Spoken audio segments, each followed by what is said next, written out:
Article 2, League Structure. Section 1, Teams. 12 teams. A team can be managed by one or multiple GMs. A team can be fully customizable.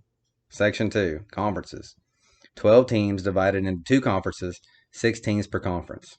Section 3, Divisions. Each conference will consist of 2 divisions, 3 teams per division. Divisions will be randomly realigned every 3 years. Each franchise will play every opponent in their division twice, one conference opponent twice, and all remaining opponents once. That's 14 weeks. Rosters. 34 active roster slots available. That's available. That is not mandatory. Quarterback 3, running back 6, wide receiver 8, tight end 3, kicker 2, defensive line 4, linebacker 4, defensive back 4. B, you must fill 21 active slots for a complete roster. So this is to turn a lineup in every week. You will have to have this many roster spots filled. Quarterback 2, running back 4, wide receiver 6, tight end 2, kicker 1, defensive line 3, linebacker 3, defensive back 3. C, 10 slot taxi squad for players having less than 2 years in the NFL. I bumped this up another year because we're going to have defensive guys on there. It's going to get full. D, 10 slot injured reserve for players listed as IR, O, C, or H. Section 5, Starting Lineup. 16 players make up a valid starting lineup consisting of the following positions. So this will be your weekly lineup. Quarterback 1, running back 2, wide receiver 3, tight end 1, kicker 1, offensive X factor, which we used to call flex, is 1. That can be a running back, wide receiver, or tight end.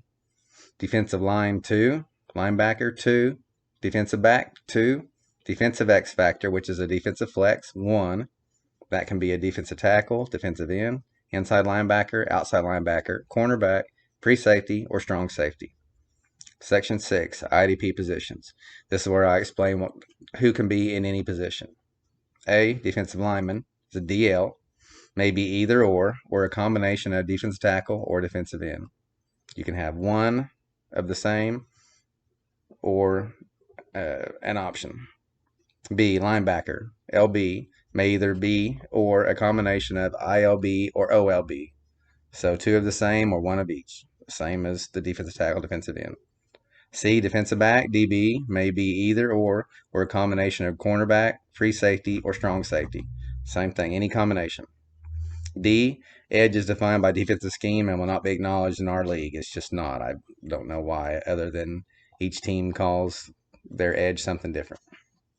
Section 7, taxi squad. A, 10-man slots available for players with less than 2 years NFL experience. B, these slots are in addition to the 34 active roster slots that are available. C, this is where it gets confusing. A taxi player cannot have been promoted to another franchise active lineup within the last 30 days. So if a player's been in someone's active lineup and played within the last 30 days, he cannot be demoted. If a taxi player is promoted to the main roster and is utilized in an active lineup, he may not be demoted. Goes along right there with C, same thing.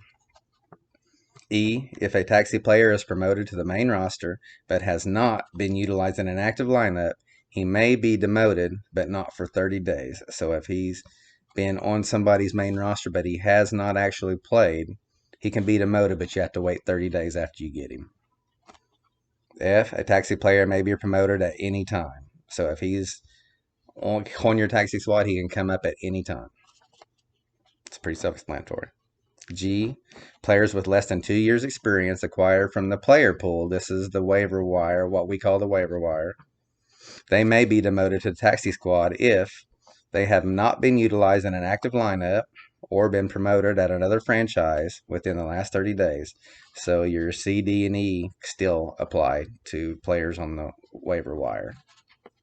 H, a taxi player's salary will be established according to the round acquired. However, if a player was undrafted, he will be given position minimum. So that is, if he's a wide receiver, the minimum for a wide receiver.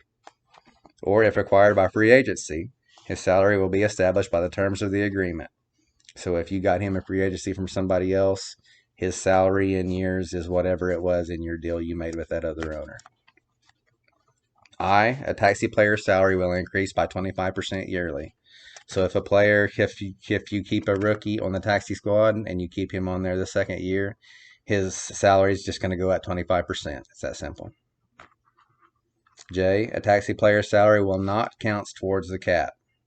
Self-explanatory. K, contracts on taxi players are voluntary and will be set to 0 by default unless that player is currently under contract, if he's been on somebody else's team on a contract. However, if a player was drafted, his contract years will be established according to the round acquired. If he was acquired via free agency, his years will be established by the terms of the agreement. L, taxi players' contract years will decrease by 1 yearly, just like everybody else's.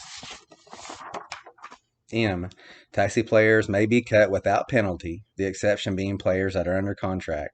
So as long as they are not under contract, they're at a 0, it's not going to affect your cap. Section 8, injured reserve.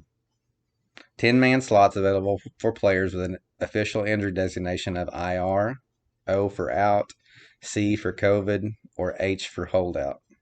B, IR players' complete salary accounts towards the cap.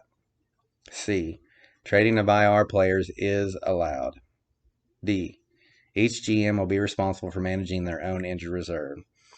Meaning, if you have a guy on injured reserve that's not supposed to be there, it's going to kick you out when you try to turn a lineup in, and that's up to everybody's own team to do that. Section 9, salary cap.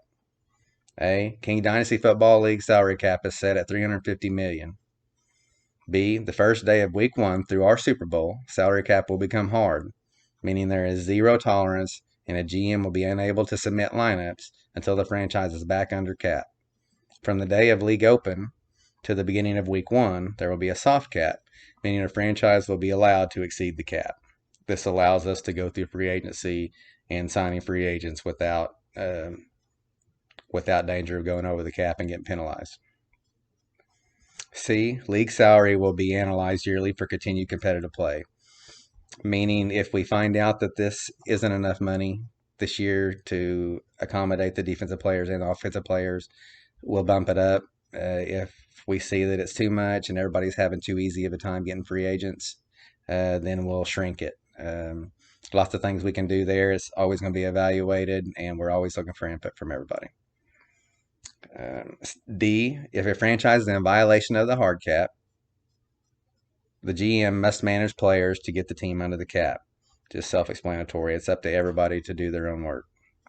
E, if a player is released prior to his contract expiring, the franchise incurs a cap penalty of 10% for each remaining year of the contract, the exception being players on the taxi squad that are not under contract. So essentially, if you have a player on a 4-year deal and you cut him, he has 4 years left, you're going to get 10% times 4 of whatever salary he makes now. So it's just a penalty for dropping players.